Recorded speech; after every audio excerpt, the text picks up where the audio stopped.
Hi hello welcome back to our channel. இன்றைக்கி நம்ம சூப்பரான ஒரு மீன் குழம்பு பண்ண போகிறோம். அதுக்கு ஃபஸ்ட்டு ஒரு மிக்ஸி ஜாரில் 7-8 சின்ன வெங்காயம் ஆட் பண்ணிக்கலாம். அது கூடவே ஒரு 6 பல் பூண்டு இதை ஆட் பண்ணிக்கலாம்.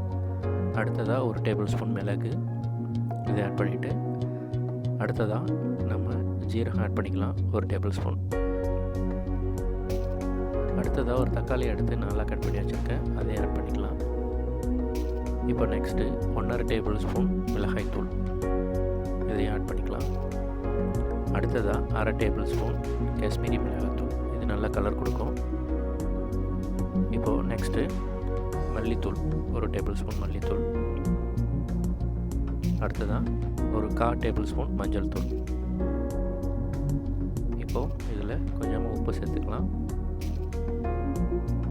இது கூடவே கொஞ்சம் தண்ணி ஆட் பண்ணிவிட்டு இதை ஒரு ஃபைன் பேஸ்ட்டாக அரைச்சி எடுத்துக்கலாம். பாருங்கள், இந்த மாதிரி ஒரு பேஸ்ட்டாக அரைச்சி எடுத்துக்கங்க. நம்ம இதில் தான் குழம்பு பண்ண போகிறோம். இந்த மாதிரி அரைச்சி பண்ணுறதுனால குழம்பு ரொம்பவே டேஸ்ட்டாக இருக்கும். அதுக்காக தான் நம்ம இந்த மசாலா ரெடி பண்ணியிருக்கோம். இப்போ அடுத்த ஸ்டெப்பு, எலுமிச்சம்பழம் சைஸில் ஒரு புளி எடுத்திருக்கேன்.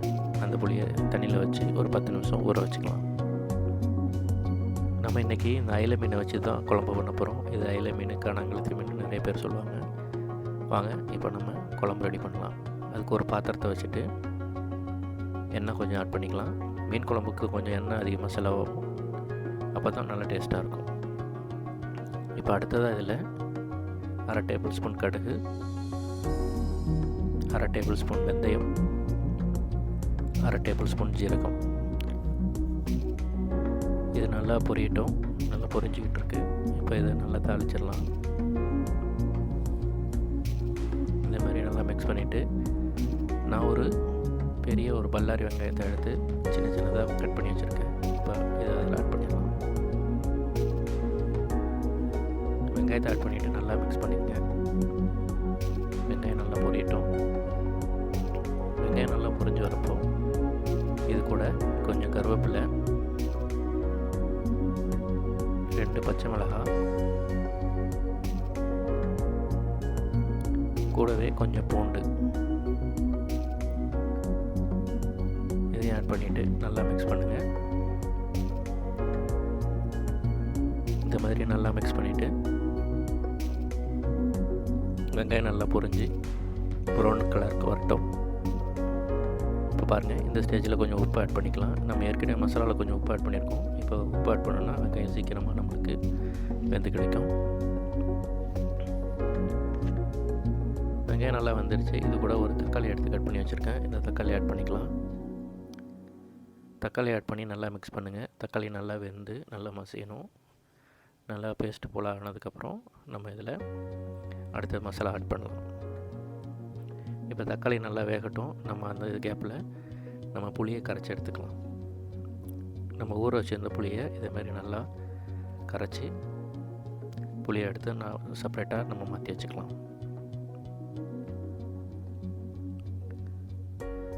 பாருங்கள், தக்காளி நல்லா வெந்து மசிஞ்சிருச்சு. நம்ம இந்த ஸ்டேஜில் நம்ம அரைச்சி வச்சுருந்த மசாலாவை இப்போ இதில் ஆட் பண்ணிடலாம். இந்த மாதிரி மசாலா எல்லாத்தையும் ஆட் பண்ணிவிட்டு நல்லா மிக்ஸ் பண்ணுங்கள். மசாலா நம்ம பச்சையாக அரைச்சனால அதில் கொஞ்சம் பச்சை வாடைகள்லாம் இருக்கும். அதெல்லாம் போகிறதுக்காக இந்த எண்ணெயில் நல்லா ஒரு 5 to 10 minutes நல்லா இதுமாரி ஃப்ரை பண்ணோன்னா மசாலாவோட பச்சை வாடைலாம் போய் நல்ல ஒரு வாசனையாக நம்மளுக்கு கிடைக்கும். பாருங்கள், இப்போ எண்ணெய்லாம் பிரிஞ்சு மசாலா நல்லா வெந்து பச்சை வடைலாம் போயிட்டு நல்லா சூப்பராக ரெடியாக இருக்குது. இப்போ நம்ம கரைச்சி வச்சுருந்த புளியை இதோட ஆட் பண்ணிடலாம். புளியை ஆட் பண்ணி நல்லா மிக்ஸ் பண்ணுங்கள். மிக்ஸ் பண்ணிவிட்டு இது ஒரு 5 to 10 minutes நல்லா மூடி வச்சுட்டு வேக வச்சிடலாம். 10 minutes ஆகிடுச்சு. பாருங்கள், எண்ணெய்லாம் பிரிஞ்சு நல்லா வெந்திருக்கு, நல்லா வாசமாகவும் இருக்குது. இந்த ஸ்டேஜில் நான் ஒரு 1/2 தேங்காய் அரைச்சி பால் எடுத்து வச்சுருக்கேன், அதை வந்து ஆட் பண்ணிடலாம். தேங்காய் சேர்க்குறதுனால குழம்புக்கு அதிகமான சுவை கொடுக்கும். தேங்காய் சேர்த்து ரொம்ப நேரம் இதை கொதிக்க வைக்க தேவையில்லை. ஒரு 5 minutes மட்டும் இது கொதிச்சா போதும். இந்தமாரி நல்லா மிக்ஸ் பண்ணிவிட்டு இதை அடைச்சி ஒரு 5 minutes மட்டும் கொதிக்க வைக்கலாம். 5 மினிட்ஸ் ஆகிடுச்சு. நம்ம இப்போ ஓப்பன் பண்ணி பார்த்துடலாம். பாருங்கள், நல்லா சூப்பராக குழம்பு ரெடி ஆகிடுச்சு. எண்ணெய்லாம் பிரிஞ்சு வந்திருக்கு. இப்போ இந்த ஸ்டேஜில் நம்ம மீன் ஆட் பண்ணிடலாம். நம்ம ஃபைனலாக மீன் ஆட் பண்ணுறதுனால மீன் உடையாமல் நம்மளுக்கு சூப்பராக அதேமாரி கிடைக்கும். குழம்பும் நல்லா டேஸ்ட்டாக இருக்கும். மீன் ஆட் பண்ணிவிட்டு இதை ஒரு 5 மினிட்ஸ் மட்டும் லோ ஃப்ளேமில் வச்சு வேக வச்சிடலாம். 5 மினிட்ஸ் ஆகிடுச்சு. பாருங்கள், சூப்பராக எண்ணெய்லாம் பிரிஞ்சு மீனும் நல்லா வெந்திருக்கு. மீன் உடையாமல் சூப்பராக நம்மளுக்கு வெந்துருச்சு. இந்த வீடியோ பிடிச்சிருந்தா நீங்களும் உங்கள் வீட்டில் இதேமாதிரி ட்ரை பண்ணுங்கள். உண்மையாகவே இது சூப்பரான டேஸ்ட்டில் இருக்கும்.